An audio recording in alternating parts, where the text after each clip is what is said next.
संकट में जोशीमठ का अस्तित्व, जोशीमठ में दरकते पहाड़, जोशीमठ की सड़कों में दरार, जोशीमठ की जमीन का धंसना, जोशीमठ का अंत क्या निकट है? क्या सच होगी 1200 साल पुरानी भविष्यवाणी?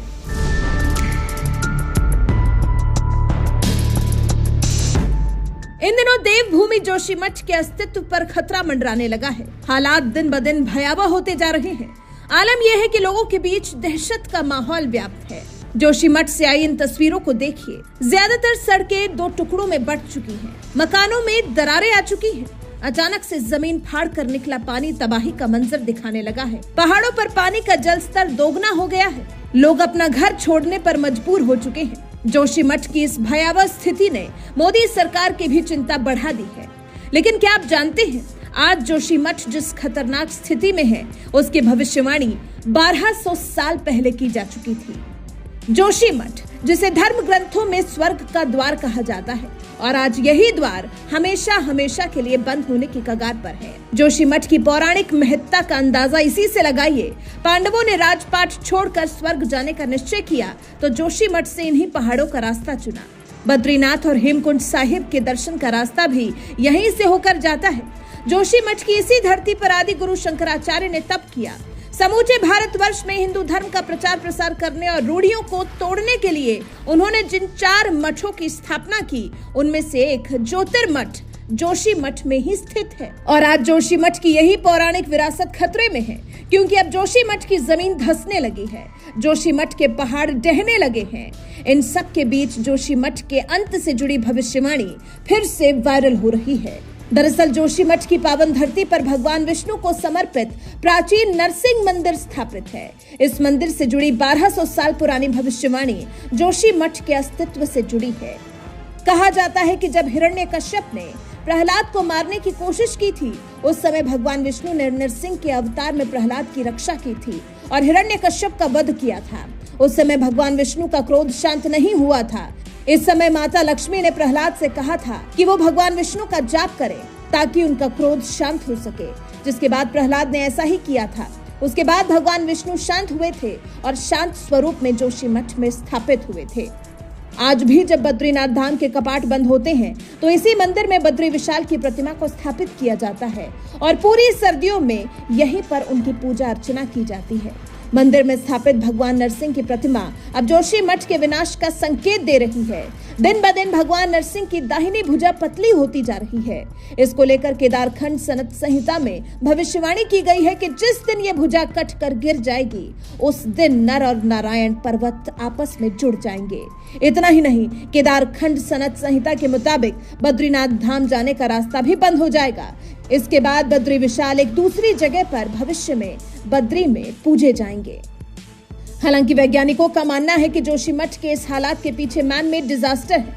समृद्ध विरासत, अध्यात्म, धर्म और पर्यटन का शहर जोशीमठ इंसानी लोभ की भेंट चढ़ गया। अंधाधुंध निर्माण कार्य, लोगों की बढ़ती जनसंख्या, वृक्षों का कटाव, चट्टान काटने के लिए अंधाधुंध बारूद का इस्तेमाल, जोशीमठ की रेतीली ढाल पर ऊंची ऊंची इमारतों को खड़ा करना, भूमिगत टनल का निर्माण कार्य और हिलांग विष्णुप्रयाग बाईपास की खुदाई, इन तमाम कारणों के चलते जोशीमठ का अस्तित्व खतरे में है। ये निशान जो हैं, ये अभी से जो लैंड स्लाइडिंग हो रही है, जो भूदिसाव हो रहा है, ये सभी उसी का नतीजा है। आज से 15 दिन पहले तो कोई इतनी समस्या नहीं थी, हल्के दरार थी, लेकिन हमारे मठ में नहीं था।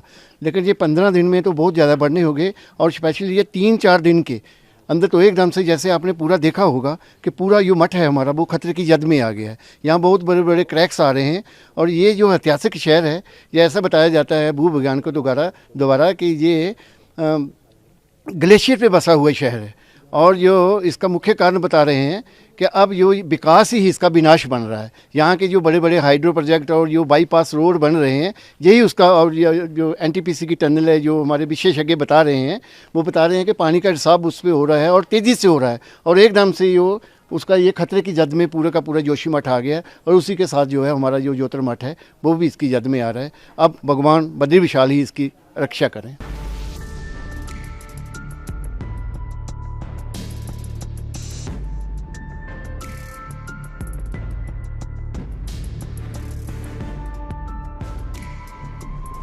उत्तराखंड के चमोली जिले के जोशीमठ कस्बे में पिछले कई दिनों से भूस्खलन लगातार बढ़ता जा रहा है।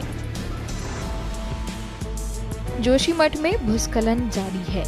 जिला आपदा प्रबंधन विभाग के अनुसार जोशीमठ में 561 घरों में दरारें आ गई हैं और मारवाड़ी की जेपी कॉलोनी में भूमिगत से पानी का रिसाव जारी है। अब सिंहधार और मारवाड़ी में दरारें बढ़ने का सिलसिला शुरू हो गया है। बद्रीनाथ एनएच के सिंहधार जैन मोहल्ले के पास और जेपी कंपनी गेट मारवाड़ी में वन विभाग की चेक पोस्ट के पास लगातार दरार पड़ रही है। इसमें हर घंटे दरारें बढ़ रही हैं, जो लोगों के लिए चिंता का विषय है। सुनीलवाड़ की सभी मुख्य सड़कों में भी दरारें बढ़ती जा रही हैं, जिससे लोगों को चलने में काफी परेशानी का सामना करना पड़ रहा है। लगभग 1 वर्ष लगातार जोशीमठ लगातार बहुत अच्छा हो रहा है। लगातार सारा क्षेत्र हमारा जोशीमठ का पूरा क्षेत्र हमारा लगातार बहुत चपेट में है। विगत 2 माह से ये प्रक्रिया बहुत तेजी से बढ़ी है, बहुत तेजी से बहुत प्रक्रिया बढ़ी है। और अभी हमने देखा कल से जेपी का जो कैंप है मारवाड़ी वार्ड में, जो जेपी का कैंप है, यहाँ पर कभी इस तरह का पानी आज तक डाला नहीं था, न इस तरह का पानी आ पाता। लगातार 24 घंटा बहुत तेजी से गाढ़ वाला पानी, लगभग मटमैला पानी लगातार 48 घंटों से बह रहा है। इसका सोर्स एक ही जगह नहीं है, जगह दीवारों से जगह से मटमैला पानी निकल रहा है। पूरा जेपी कैंप जो कि हमारा जोशीमठ के जड़ में बसा हुआ है, जोशीमठ की तलहटी में बसा हुआ है। निसंदेह रूप से इस तरह का ये पानी आना लोगों को बहुत ही खतरा पैदा हो गया। लोगों में आशंका है कि ये जो पानी आ रहा है एनटीपीसी का टनल गुजर रही है। मेरी उनसे बात हुई, उनके एजीएम से बात हुई थी। वो कह रहे हैं कि हमारी टनल लगभग जोशीमठ के मार्केट से 1.5 किलोमीटर पीछे है, 100 किलोमीटर नीचे है। अगर हॉरिजॉन्टली या वर्टिकली आप कहेंगे तो लगभग लेवल आज श्रीलंका जिनका जहाँ से आउटफॉल है, लगभग लेवल यही लेवल हमें लगता है कि लेवल है। और ये पानी उन्हीं के टनल का ही से ही यहाँ पर लीकेज हो रहा है। इस पानी से लगभग जेपी कंपनी के 70-80 मकान पूर्ण रूप से क्षतिग्रस्त हो चुके हैं। अभी देख रहा आपको इनका यहाँ पर मैस है, यहाँ पर हजारों लोग खाना खाते थे और उन्होंने मैस शिफ्ट कर दिया है। यहाँ के जो इनके कर्मचारी थे लामबगढ़, उन्होंने अपने साथ शिफ्ट कर दिया है। लगातार शिफ्ट करने लगे हुए हैं क्योंकि इनकी पूरी जमीन के अंदर इनके मकान धस गए हैं, पूरे कमरे धस गए हैं।